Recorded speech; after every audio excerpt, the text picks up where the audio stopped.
Wells Fargo is struggling a little bit. Right now, the US banking sector isn't exactly looking so hot, especially early this year and also last year. We got some of the biggest banking collapses ever: Silicon Valley Bank, First Republic, and many more. But right now, Wells Fargo is closing their North Chesterfield branch in an effort to simply save as much money as possible.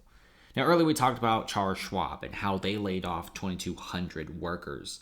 And they also just vacated numerous different office buildings. Schwab is also shutting down numerous of their branches nationwide. Now they're saving about $500 million a year. This is necessary, according to Schwab, because many of these financial companies are smelling a potential financial storm. They feel that there's a massive decrease in revenue for a lot of companies.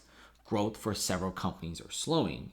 And the Americans are being extremely frugal when shopping. Look at this, guys. 24 bank branches are closing in Florida.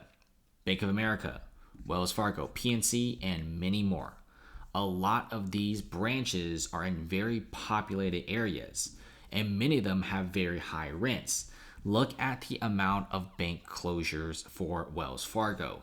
These are some of the most popular branches, the branches that have some of the most traffic, and many of these branches are simply closing.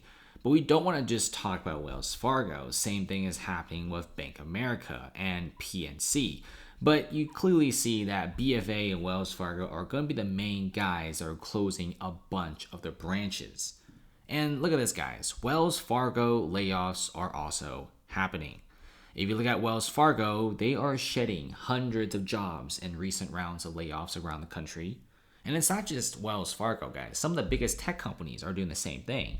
In fact, I would say that tech companies like Intel and Cisco probably laid off almost 20 to 30,000 employees in just the past few months. Wells Fargo has laid off a few thousand, but many people are saying that layoffs will continue. Now, the really scary thing is what's going to happen to the people who are laid off. Chances are for them to find another banking job in the financial sector is extremely small. Many seasoned veterans are competing with fresh college grads, and also some people with just 2 to 3 years experience. It is so hard to find a job right now. If you want to find a job that's under $30,000, it's easy. If you want to find a job that's over $70,000, it's very difficult. And look at this, guys. Wells Fargo is serious about shrinking down their office footprints. In the most recent deal, they sold an enormous San Francisco office tower bearing their name for $60 million loss.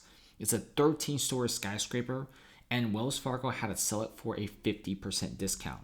Commercial real estate is complete garbage right now, and I think Wells Fargo kind of knows it. I mean, they bought this building in 2005 for $108 million, sold it for about $45 million, originally listed for $160 million. Not going to happen. They sold it for a huge loss. And I'm sure several of their key executives are thinking, these commercial office spaces suck. Having a bunch of branches no longer makes money, and they're doing massive cuts right now. This is what Wells Fargo is going for. And also one of the most iconic branches in El Paso, the Wells Fargo Bank's downtown branch. It's right below a 21-story skyscraper bearing the Wells Fargo name. This is one of the most iconic branches out there, and they're simply closing this down. And they say that they're not going to vacate the skyscraper. They're just going to vacate and close the branch. You clearly see that they're just shutting down numerous different branches, and it's also a fantastic way for a lot of these big companies to simply save money. And right back at Schwab, seems like everyone is following the Schwab plan by laying off a few thousand employees and then cutting back on a ton of real estate. You can manage to save a lot of money. Even for Schwab, they are saving about $500 million a year just by doing this pro-gamer move. Now, will these massive companies go back and order and get more office space in the future? Most likely not.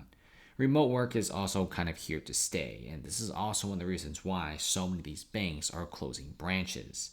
And Wells Fargo is shedding hundreds of jobs, even thousands at the current moment.